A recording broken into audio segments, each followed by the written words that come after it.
Hello. This week's Torah portion, Shoftim, provides the equivalent of a constitution for the Israelites. It includes rules for judges, kings, Levites, cities of refuge, witnesses, war, and other matters. It ensures checks and balances for a healthy society. We will use it as a springboard for the currently debated and highly controversial plan for judicial reforms in Israel. Here are some experts. On judges, the Torah says, "You shall appoint judges and officials for your tribes, and they shall govern the people with due justice. You shall not judge unfairly. You shall show no partiality. You shall not take bribes. Justice, justice shall you pursue, that you may thrive." If a case is too baffling for you to decide, be it a controversy over homicide, civil law, or assaults, matters of dispute in your courts, you shall promptly appear before the Levitical priests or the magistrate in charge of the time and present your problem. You shall carry out their verdicts, observing scrupulously all their instructions to you. You must not deviate from their verdicts either to the right or to the left. It says that there must be an independent judiciary appointed by the people who will defer to the priests on the interpretation of Torah.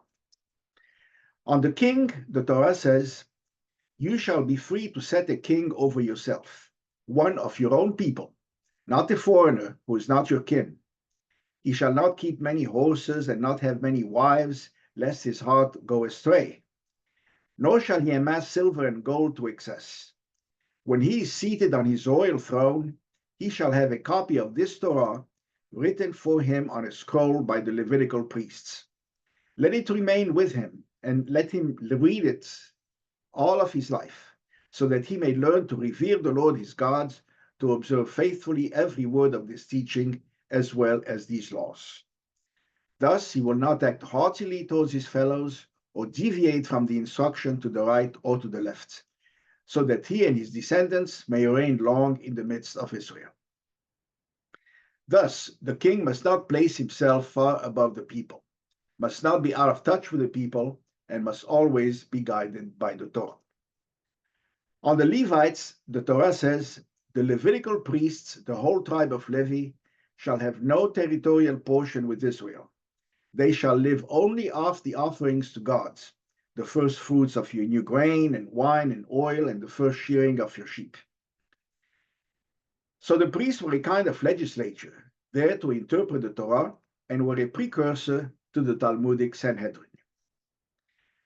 On the cities of refuge, the Torah says, "You shall set aside 3 cities in the land, and when the Lord your God enlarges your territory, then you shall add 3 more, where people guilty of manslaughter can find refuge from the family of the victim. Thus the blood of the innocent will not be shed." On property rights, the Torah says, "You shall not move your neighbor's landmarks set up by previous generations in the property that will be allotted to you." On witnesses, the Torah says, "A single witness may not validate against an accused party any guilt or blame for any offense that may be committed. A case can be valid only on the testimony of 2 or more witnesses. If the one who testified is a false witness, you shall do to him as he schemed to do to the accused. In a capital case, the hands of the witnesses must be the first to put the condemned to death, followed by the hands of the rest of the people." On retribution, the Torah says, "An eye for an eye and a tooth for a tooth." This was interpreted to mean that the victim must receive financial compensation of a value not higher than the value of the loss suffered. On war, the Torah says, "Before you go to battle, the priest shall come forward and address the troops. Is there anyone who has built a new house but has not dedicated it? Let him go back to his home, lest he die in battle and another dedicate it. Is there anyone who has planted a vineyard but has never harvested it? Let him go back to his home, lest he die in battle and another harvest it. Is there anyone who is betrothed but not yet married?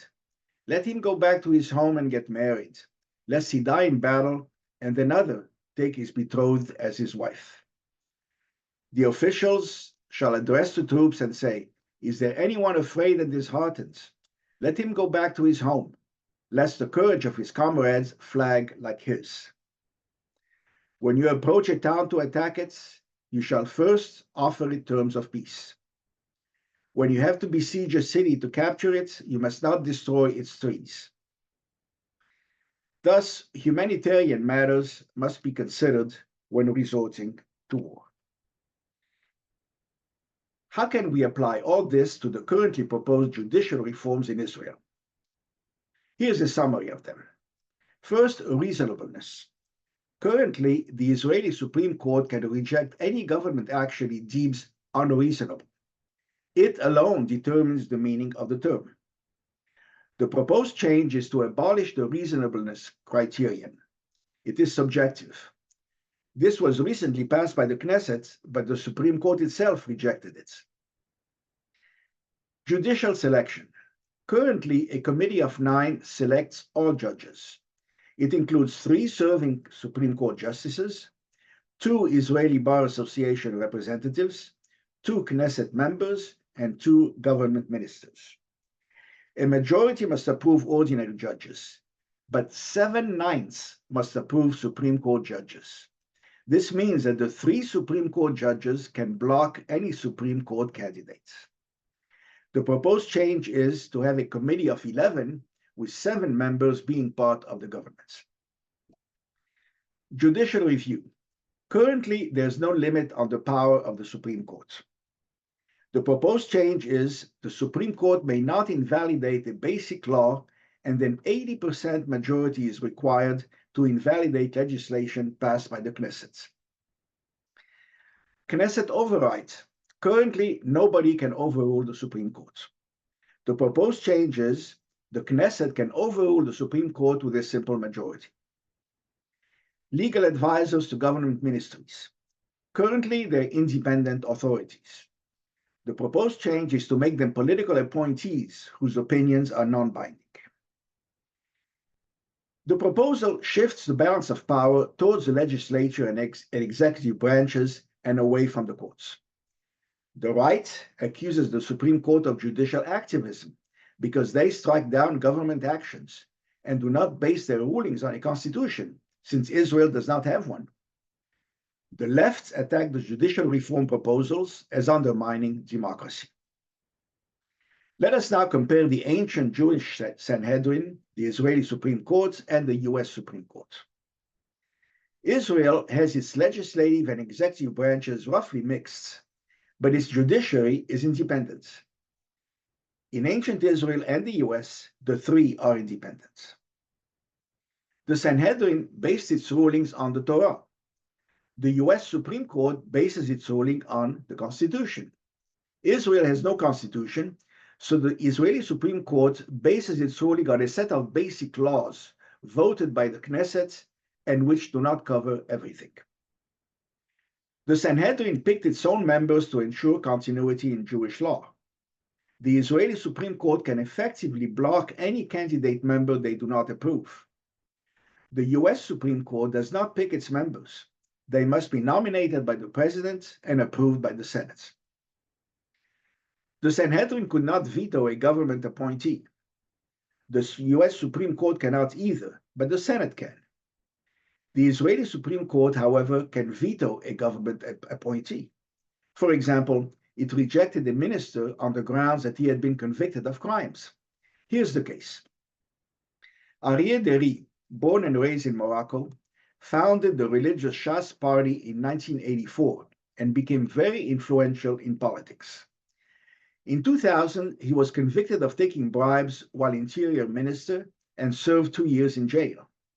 He kept getting elected to the Knesset and serving as minister. In 2018, he was accused of bribery, fraud, and breach of trust. In 2022, he accepted a plea bargain, resigned from the Knesset, admit only income tax evasion, and pay a fine. In 2023, he was appointed a minister in the new government, but the Supreme Court ruled him ineligible due to his criminal convictions. The only law on which the decision was based was the subjective reasonableness criteria. One can ask, should lawbreakers who have paid their debt to society according to law, with jail, fines, community service, or other penalties, be entitled to a clean slate, a second chance? There is no detailed guidance in Jewish law for resolving these matters. It will be interesting to see how these proposals will fare, because justice must we pursue. Justice is a very strong requirement in Judaism. Also, establishing courts of justice is the only positive commandment in the Noahide laws, applicable to all mankind. Shabbat Shalom.